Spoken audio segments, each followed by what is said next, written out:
That's a great theme. That's the best theme.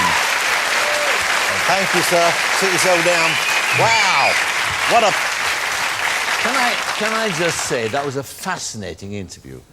It was really fascinating. I was riveted by it. Wonderful. We share this common passion for movies. It's nice to be reminded of those stars and what the a quality.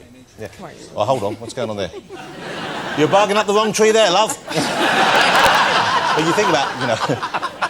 well, we'll talk about movies in a minute, maybe, but let's talk about you, because I had the pleasure of meeting you before for Sport Relief, and I know afterwards you said that couch was spectacularly uncomfortable. It is, still is. Is it really? We should... Not improved at all. Well, we haven't done it. Sitting on cobbles. It's awful. Well, your chair, of course, was really comfortable in the show, and you bought your chair, the Parky chair, didn't you? I did. When I did my last show, I went in the studio and they stripped it bare of everything, you know, all the photographs and all the chairs backstage, like you have that, all gone.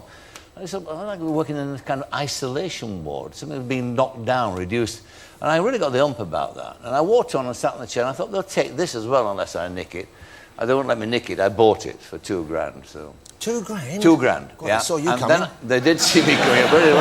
And then I bought the other chair as well, which you call the David Beckham chair, because Beckham's bum's been on it, you know. Yeah. And many other bums too. But I think one day I'll stick them on eBay and do it for charity or something. But that must be a strange feeling, I would have thought, when you know you're leaving that studio and leaving that theme for possibly the last time. Certainly, you've said I'm not doing it anymore. I mean, it must be a strange feeling. It was very, very sad. I mean, it was sad. It'd been my life for, what, 30 years or more, the talk show, and I missed it. I knew I would miss it, but it was time to go.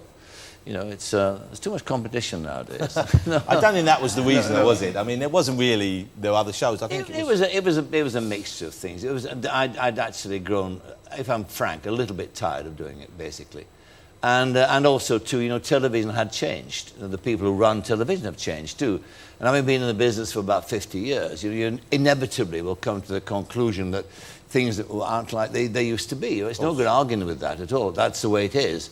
So if you don't approve of some of it, then you might as well get out and get away, because you don't want to become that old boy in the corner slagging everybody off. I mean, that's stupid. I don't know the ins and outs of it, but it struck me at the time when I was watching just from the sidelines over here. And I loved it when you were here, because it was much more fun being number two than it is being, as you know, I'm kind of referred to as number one here now, and obviously that's a joke, but I mean, it was much easier to be number two because I had someone to mock on a regular basis, and you took all the flack for me, and then you went over to IT. But I didn't think, I didn't think you got the fair deal over that. I don't think they treated you with the respect you deserved, or they made the most of you, frankly. Well, I had a bigger gripe with BBC, if you want to know, frankly. I mean, I left the BBC because they put in my place a show, Match of the Day, which I've been beating regularly when it was on ITV. It seemed a bit daft. Yeah. And also, too, I got the sense as well that there was a kind of feeling that you know, somehow I was too old. It's interesting. I was writing this book, or after I'd written it, a guy came up to me and said, you know, about that time you were at the BBC and you're having an argument with him. He said, I was told, he said, by a very senior man at the BBC that they should get rid of you because you're senile. Now, I'm trying to get his name from this person. He won't tell me who it was. And you didn't have a pen in your pyjamas, of course, did you? He was outside at lunchtime, he was looking for matron. That's a terrible thing. I mean, you'll come to this as well when you get older. That thing about people are making a judgment about you because you're old and grey, you know. But I didn't think over there, I don't think they made the most of you either. You know, they started bumping it late at the show. And when we got to ITV, actually, the people who hired us left, and there was a kind of a counter-revolution. And the person who took over didn't want the show. It was as simple as that. Yeah. In fact, I met the guy who eventually got rid of the show when I first joined, and my meeting with him was such that when I got back to the office, I said, if that guy ever takes over ITV, start the car. And he did, and we started the car. Yeah, well... I mean, I'm not grumbling at all. Listen, I mean, I had a wonderful, wonderful time, and I left without any regret at all, and certainly no sense of remorse or anything like that. Let's go back. Before we talk about your successful TV career and what a career it was, let's talk... one of the things I love about your book, and I've read your book cover to cover, OK, and I've really thoroughly enjoyed it, because it spans such a brilliant... so many changes in British life, in society, in media, and your career was remarkable as well. The early days, of course, you went about, and I got such a strong feeling, not just about your parents in this book, but also your grandfather comes out as quite a character. The black-backed miner. Oh, the black-backed Sammy Parkinson. He was that, yeah. I mean, in those days, before people had baths, some miners would not have their backs washed. They'd sit in front of the fire in a tub, and they'd wash everything and part of their body, but not their backs. They had this suspicion that if they did, it would weaken their back, and any fall that might happen in the pit would actually therefore be more severe. It was strange. It was like a carapace, a black carapace, and very, very odd. They'd wash it occasionally, of course they would, they had to. But I remember it was a vivid thing that in the village before there was a pit head baths came in. He was a real old character, he was. They didn't have a tooth in his head. In fact, I worked out that all my family were very close, about 20 aunts and grandparents and all that, had about 6 teeth between them, actually. and of course, in those days, I mean, we forget, you know, and I'd forgotten until I started writing the book, that, you know, in those days, because people were so poor and the general situation was grim, they'd actually get rid of their teeth. Yeah. I mean, because they couldn't afford to keep them. Yeah. That was the thing about it. So the sooner you got a toothache, you had them all out. A nice set of new gnashers. New gnashers. Yeah. My dad got his new gnashers and the big flared trousers. He was irresistible. Let me talk about your early days in TV. Were you seen as a natural... how did you make that leap to television? A guy rang me up one day. I mean, I'd left the Daily Express and I was unhappy there and thinking about moving on and having a local paper in Yorkshire or something. And a guy rang me who I'd met at a conference and said, listen, I'm now producing for Granada Television, the newly formed Granada Television. Would you like a job as a producer? And I said, I don't know anything about television. He said, no do I. And I thought, that'd be wonderful. And the great thing, that was the very beginnings of Granada Television. I mean, I arrived, about 2 years after Coronation Street. And it was also the start of that wonderful time in British society when the 60s happened. Mm. And we were the epicenter of all that, you know. And the show that I did, which is an evening magazine show with a pop act on every night, reflecting the music of the time. I mean, more or less, the Beatles were our resident group. I mean, they didn't know they were the Beatles, and we didn't know until Lennon said one day to us, he said, we're going to London to make a record. And when they came back, I mean, 50,000 kids chased them through Manchester, and the world flipped onto its head. Yeah. And it changed, everything changed. Yeah. And I, who could not have got a job at the BBC as a commissionaire because of my accent in those days, it became the thing to have my kind of accent, to get a job. What we call a regional accent. And people forget just what a huge shift it was, you know, in those days. It was a very exciting time. And then, of course, into Manchester at the same time, that's all we needed, arrived George Best. Yeah. Plonk, straight in the middle of it, and that completed the set. The fifth Beatle arrived. Fifth Beatle, exactly. There's a group, I know obviously you spoke to the Beatles and individually and I believe together many times, but there's a clip we have here of you interviewing Mick Jagger. Oh, God. When the Rolling Stones, from 1965, and Mick Jagger seems like a totally different person. Well, he's got a terribly posh voice, he talks like that, doesn't he? This must be one of his first TV interviews. The very first. It was the very first time they'd been on television. So this is the first time Mick Jagger was interviewed for TV by a young Michael Parkinson. Look at this. He was right. Did you feel comfortable immediately in front of the camera? No. And I was taught a very big lesson by Bill Grundy when the first time I did my very first live performance, doing the show with Bill. And Bill said to me beforehand, he said, just look at the lens, imagine it's Mary, lean into it, talk confidently, deep breath, slow down, he said. And he said, if you get in the Maya, look at me. Live. And we got to the end of the show without me collapsing, and I got through it, and I got up to race out the studio to head for the bar to toast my success. And Bill Grundy said to me, stop right there. I said, why? He said, you've forgotten something. I said, what's that? He said, thank the studio. And it's the biggest lesson that any young performer learns is that get them on your side, because you're on the tip of the iceberg. Once they work for you, you're okay. If they don't, you're knackered. Well, I'll give this lot biscuits at Christmas. I figure that covers it. But I don't let them speak. Very interesting lesson.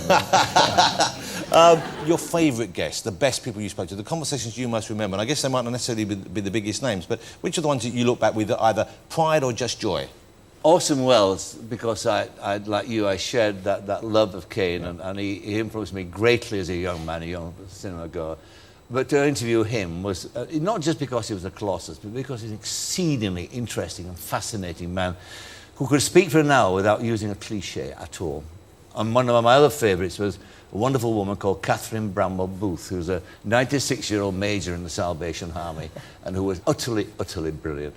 And made me actually not afraid of old age. You know, that's one of the things I miss about, and there isn't a show like yours on TV now. My shows never aspire to be that kind of show, and I don't think I could do it either. But there's not a show which actually kind of is unashamedly about the guest. It's conversation. This is an entertainment show with a different purpose. Most of them are nowadays. But there isn't one that did it in the way that you did. I don't think anyone ever came close to doing that.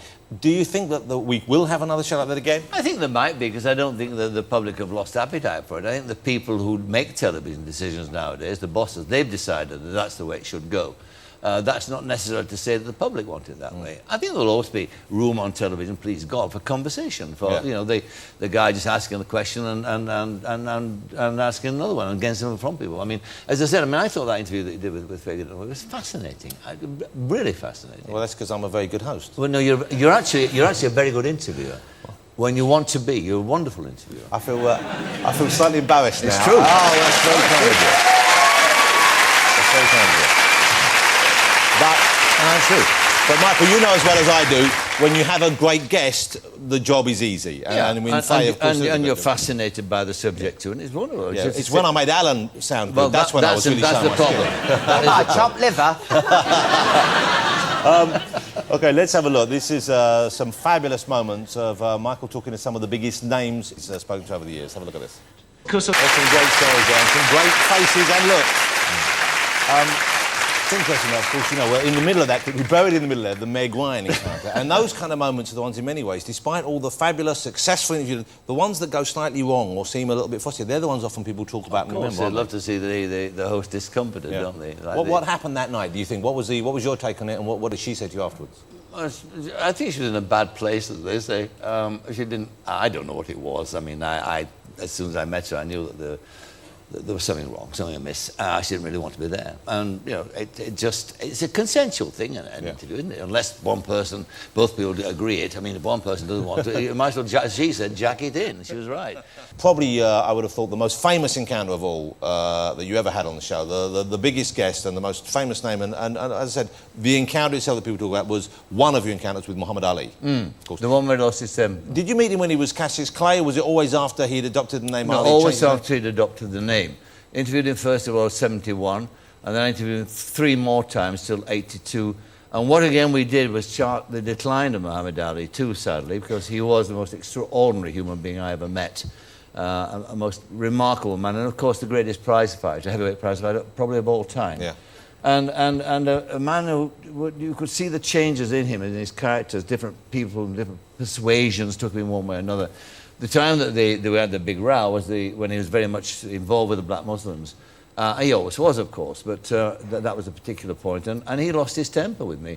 And it's one thing sitting next to a jockey who loses his temper to you, but when he's the heavyweight champion of the world, and he weighs 16.5 stone, and he's angry. And when I saw him in all his moods, so I knew when he was selling tickets and he'd pretend to get angry, the eyes would dance and laugh.